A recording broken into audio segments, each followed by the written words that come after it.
The morning sun streamed through the floor-to-ceiling windows of Vision Capital's executive floor, casting long shadows across my mahogany desk. I adjusted my Cartier watch, a gift to myself after my first billion-dollar deal, and studied the meeting schedule on my monitor. One name stood out: TechVibe Enterprises founder Marcus Wilson's seed funding pitch. My fingers traced the edge of my leather portfolio, memories flooding back of where this all began. 10 years. 10 years since that day in our cramped suburban kitchen, when my family proved exactly how little they valued me. Miss Evans. My assistant Emma's voice crackled through the intercom. The board members are gathering in the main conference room. Thank you, Emma. Give me 5 minutes. I stood, smoothing my Chanel blazer, and caught my reflection in the window. At 32, I barely resembled that naive 18-year-old girl whose dreams were crushed around our family's kitchen table. My dark hair was now styled in a sleek bob, designer clothes replaced the thrift store finds, and my eyes, well, they'd grown harder, wiser. The memory of that day crashed over me like a wave. We need to talk, Dad had said, not meeting my eyes as I sat at the kitchen table, Stanford acceptance letter clutched in my trembling hands. Full scholarship. The words still gleamed on the page, a testament to 4 years of perfect grades, countless all-nighters, and sacrificed weekends. Mom stood behind him, wringing her hands in that nervous way she had, while my brother Marcus lounged against the counter, his usual smirk firmly in place.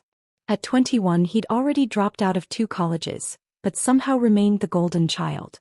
Your brother has an amazing business idea, Dad continued, his voice carrying that familiar tone of excitement he only used when talking about Marcus. Revolutionary tech startup. Something that could change everything. I felt my stomach twist. I knew that tone. It never led anywhere good for me. What does that have to do with my college fund? I asked, though deep down I already knew the answer. We're using your college fund for Marcus's business, Dad announced, as if he were telling me we were having pizza for dinner. He has real potential. You can go to community college instead. The words hit like physical blows. Each one carefully aimed to destroy the future I'd worked so hard to build. But I got a scholarship. My voice cracked. The fund was for living expenses, books, my apartment deposit. Don't be selfish, Mom cut in, her voice sharp. Marcus needs this chance. He's the one with real business sense. He's the one who understands the big picture. I turned to Marcus, hoping to see some sign of discomfort, some recognition of the theft taking place. Instead he just shrugged, that insufferable smirk still playing on his lips. Sorry sis, he said, not sounding sorry at all. Dad's right, I'm the one with potential here. You're more of a small picture person. Besides, you're good at adapting. You'll figure something out. The casual cruelty of it all, that's what I remember most. How they discussed destroying my dreams over coffee and morning toast, like it was nothing more than a minor household decision. I've been accepted to Stanford, I whispered, my voice trembling. Do you know how hard that was? How many people applied? Community college has perfectly good business classes, Dad said dismissively. You can transfer later maybe. But right now Marcus needs this money. His idea could be the next Facebook. I looked down at my acceptance letter, the words blurring through unshed tears. 4 years of advanced placement classes, perfect SAT scores, countless extracurricular activities, all sacrificed on the altar of Marcus's latest scheme. How much? I finally asked, my voice hollow. All of it, Dad replied. The whole fund. About $85,000. The number hung in the air like an executioner's axe. My entire future, reduced to seed money for my brother's latest whim. That night I made a decision that would change everything. While my family slept, confident in their power over my life, I packed my bags. Every dollar I'd saved from my part-time job, every birthday check from distant relatives, my graduation money, roughly $3,000 in total. Not much, but it would have to be enough. I wrote a note, short and to the point. Since my future means nothing to you, I'll build one myself. The next morning, while Marcus was probably sleeping off his latest hangover and my parents were congratulating themselves on their wise investment decision, I was on a bus to California. My Aunt Claire lived in San Francisco. She'd always been different from the rest of the family, building her own successful real estate business instead of buying into the family's worship of Marcus. I didn't know it then, but that bus ride wasn't just an escape. It was the first step toward today. Toward the moment when Marcus would walk into my boardroom, not knowing his little sister now held the power to fund or destroy his dreams. Emma's voice brought me back to the present. Miss Evans? Everyone's waiting. I gathered my materials, including a thick folder containing every detail of Marcus's failed businesses over the past decade. Every loan, every bankruptcy, every investor he'd burned. Knowledge was power, and I'd spent years gathering ammunition for this moment. Send them in, I said, taking my seat at the head of the conference table. The board members filed in 12 of New York's sharpest investment minds, all of them used to my exacting standards. None of them knew my connection to today's pitch. I'd made sure of that. TechVibe's founder is here, Emma announced from the doorway. I nodded, my face a mask of professional indifference. Give us a moment to settle. The door opened and Marcus strode in, followed by two nervous-looking developers. He'd aged, his designer suit couldn't hide the slight paunch or the worried lines around his eyes. His confident smile faltered slightly as he surveyed the room, clearly intimidated by the combined net worth present. He still hadn't noticed me, too busy setting up his presentation with shaking hands. Good morning, everyone, he began, his voice carrying that same fake confidence I remembered from countless family dinners. TechVibe represents the future of... His voice died in his throat as his eyes finally found mine. The color drained from his face so quickly I thought he might faint. Hello, Marcus, I said calmly, enjoying the way he flinched at my voice. Please, continue telling us about your revolutionary idea. The silence that followed was deafening. 10 years of karma, wrapped in a perfect moment of revelation. And we were just getting started. Marcus's hands trembled as he fumbled with his presentation clicker, sweat beading on his forehead. In the harsh fluorescent lights of the boardroom, I could see every detail of his discomfort, the slight coffee stain on his collar, the scuffed shoes trying to pass for Italian leather, the borrowed Rolex slipping loosely on his wrist. As I was saying, he stammered, clicking to a slide filled with meaningless buzzwords. TechVibe is revolutionizing social media through proprietary algorithms and cutting-edge AI integration. I let him ramble for 15 excruciating minutes, watching the board members' expressions shift from polite interest to barely concealed disdain. His revolutionary idea was nothing more than a poorly conceived hybrid of existing platforms, with financial projections that belonged more in a fantasy novel than a business pitch. And with just a $5 million investment, Marcus concluded, his voice cracking slightly, we project reaching 10 million users within 6 months. The silence that followed was deafening. I took a slow sip of water, letting him stew in the uncomfortable quiet. Interesting projections, I finally said, my voice carrying across the room like ice. Tell us about your current user base. Marcus tugged at his collar. Well, we have several promising beta testers and potential agreements with. Numbers, Marcus. I want specific numbers. He shifted uncomfortably. Currently, we have approximately 500 users. And how many of those users are actually paying customers? The room temperature seemed to drop several degrees. One of the developers behind Marcus looked like he wanted to crawl under the table. We're pre-revenue, Marcus admitted, but our projections show. Yes, your projections. I opened the folder in front of me, pulling out a stack of papers. Let's talk about those. According to my research, you've pitched this exact concept to 7 different venture capital firms in the past 3 months. Would you like to share their responses?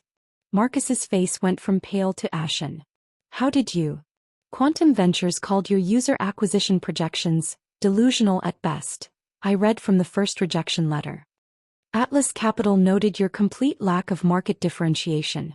Sterling Partners specifically mentioned concerns about your track record with previous ventures. I looked up, meeting his eyes. Should I continue? Sarah, please, he whispered, forgetting himself in his panic. Several board members raised their eyebrows at the familiar address. Tell us about Webflow Solutions, I continued, pulling out another document. Your first startup. The one that Dad invested in using my college fund. Marcus gripped the podium like it was a life raft. That was 10 years ago. 6 months, I cut in. It lasted 6 months before bankruptcy. Then there was Gamers Unite, 8 months and $120,000 of mom and dad's second mortgage. Digital Dream Networks, 4 months and Dad's entire retirement fund. Shall I go on? The two developers were now staring at Marcus with dawning horror, clearly realizing their mistake in partnering with him. Would everyone except Mr. Wilson please leave the room? I announced, my voice leaving no room for argument. The board members filed out, followed by the shell-shocked developers. As the door closed, Marcus slumped into a chair, his facade of confidence completely shattered. How? He asked hoarsely. How do you know all this? I stood walking to the window. The city stretched out below us, a testament to real success built on genuine work, not empty promises and stolen dreams. Did you really think I wouldn't keep track?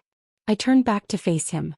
Every business you destroyed, every loan you convinced them to take, every credit card they maxed out to fund your revolutionary ideas, I documented all of it. They believed in me, he said weakly. No, I corrected, they were blinded by you. Just like they were blinded when they took my college fund. Do you know what I did after you stole my future, Marcus? He remained silent, staring at his hands. I worked 3 jobs through college. Lived on ramen and coffee. Graduated top of my class while working full-time. Then I spent 5 years learning everything I could about venture capital, working my way up from the bottom. No handouts, no family money, no safety net. I walked to my chair, pulling out another folder. Meanwhile, you were burning through our parents' life savings. Did you know Dad had a heart attack last year? Working double shifts to pay off your debts. Marcus's head snapped up. What? No, they never. Of course they didn't tell you. They were too busy protecting their precious son from reality. I spread out bank statements across the table. Mom's medical bills are unpaid because they gave you that money last spring. Dad's still working at 65 because you needed another investment. The weight of a decade's worth of consequences seemed to finally settle on his shoulders. I didn't mean to. To what? To destroy their retirement? To force them into reverse mortgaging their house? To make them choose between paying for Mom's cancer screening or funding your latest failure? Tears were streaming down his face now, but I felt no satisfaction. This wasn't about revenge anymore. It was about finally forcing him to face the truth.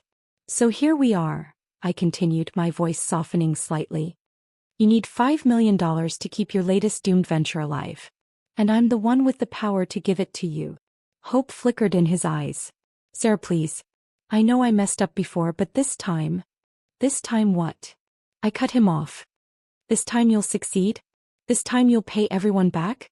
This time you'll finally prove Dad right about your potential? The silence stretched between us, heavy with 10 years of resentment and regret. Outside my window, the sun had disappeared behind clouds, casting the room in shadows. Tell me, Marcus, I said softly, pulling out one final document. What do you think I should do? Marcus stared at the document in front of him, his hands shaking as he reached for it. What is this? Read it, I instructed, my voice steady despite the emotions churning inside me. His eyes scanned the paper, widening as he absorbed its contents. This is a complete audit of every penny Mom and Dad gave me over the last decade. $847,632.18, I stated flatly. That's how much you've cost them. Their retirement fund, home equity, credit cards, personal loans from friends, everything they had and then some. I pressed the intercom. Emma, bring in the package. My assistant entered with a thick manila envelope, placing it on the table before quietly withdrawing. The sound of the door closing echoed through the silent room. You have 2 options, Marcus, I said, opening the envelope. Option 1. I alert every venture capital firm in the country about your history. I release the documentation of every failed business, every bankruptcy, every investor you've burned. Your name becomes toxic in the industry. TechVibe dies today, and you never raise another dollar in this town.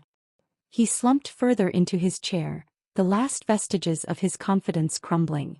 Option 2, I continued, sliding new documents across the table. You sign these papers. Vision Capital assumes control of TechVibe's assets, what little there are. In exchange, we clear Mom and Dad's debts. All of them.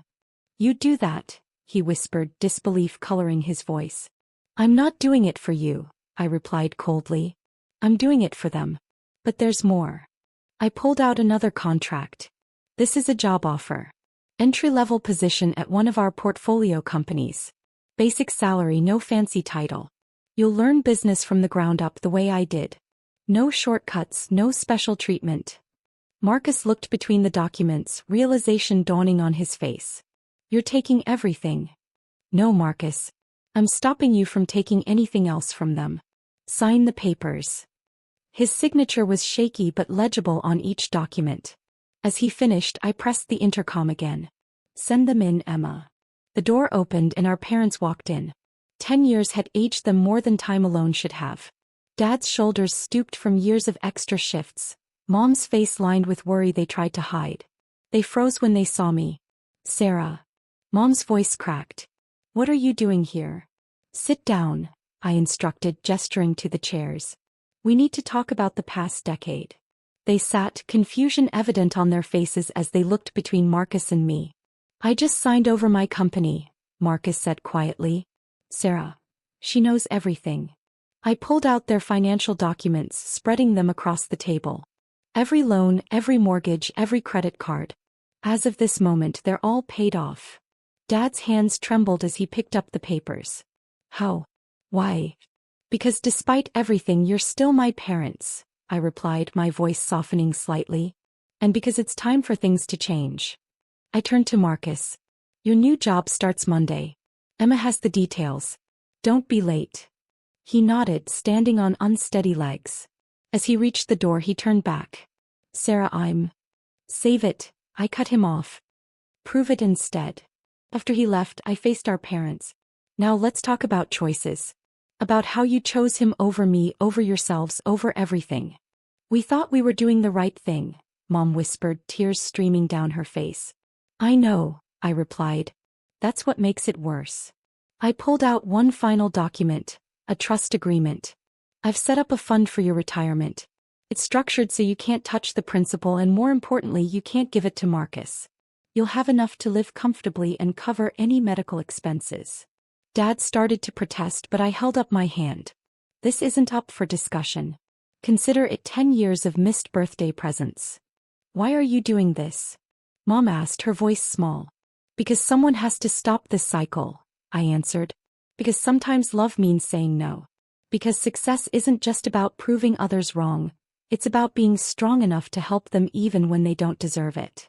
I stood, walking to the window as the afternoon sun broke through the clouds. Things will be different now. Marcus will learn the value of hard work, or he'll fail on his own terms. You'll learn to stop enabling him or the trust gets managed by my team instead. And me. I turned back to face them. I'll learn to forgive but I'll never forget. Can we start over? Dad asked hesitantly. No, I replied honestly. We can't erase the past. But we can build something new. Something better. Something real. I pressed the intercom one final time. Emma, please bring in the retirement papers for my parents to sign.